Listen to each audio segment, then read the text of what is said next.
بوبی بوبی محمد همزه بیشی بوبی جبیو بوبی از شرمندگیش جبیو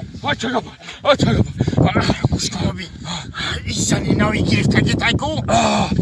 شوش اومده است میبر شو داشته چه؟ شوش میگم میام میبرمشم شوش میبرم اومده است بچم اگر نمو باشه برای خانه ها را بنامش کن ماده یکا پرابلم نشه ما رفتم بابا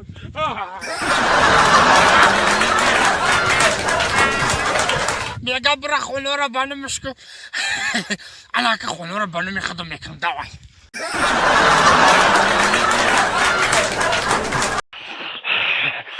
خیلی تریک نصیب باشه از یکم میریم خمو که عبدالله را میبینیم با نصیب باشه ایتا توم بخیریم ایتا کی را میبینیم اکا اکمالا میبینیم ایتا میریم با توم همین اگر موتور موسیفیدون نباشه که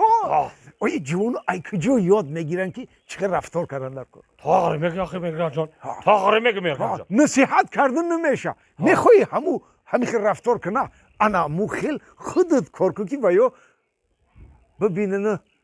رفتار کنن خالدار بای شناختیزی شونه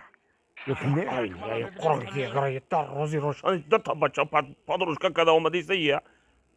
یه اجای خودمون نه استن مرا بگو ایجی بیایه جا بیا لبا سلام علیکم بابی جان سازین تینجه کاراکو خوبه فرزندک و همه طرف تینجه رحمت گوش که بچم لبا ایجاد دهاتای فهمیدی ایجاد مدنیت منتالیته تماما دیگه میفهمم بابی میفهمم یکی ای دهاتای خوشروی ملک تاجیکستان سلامت باشی نه فقط ای دهات تمامی تاجیکستان مدنیت معرفتی دیگه داره ای قدیم میدونی در روزی روشن دو تا مردک ای به شرم نمیدونه که پدروشکه کرده رفت ای نلایی قرآن که اگر شان و شرف شما دا نمیزه باخه سرت دست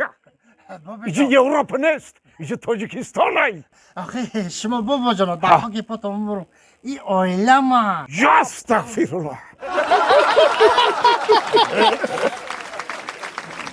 میرگن جان لبای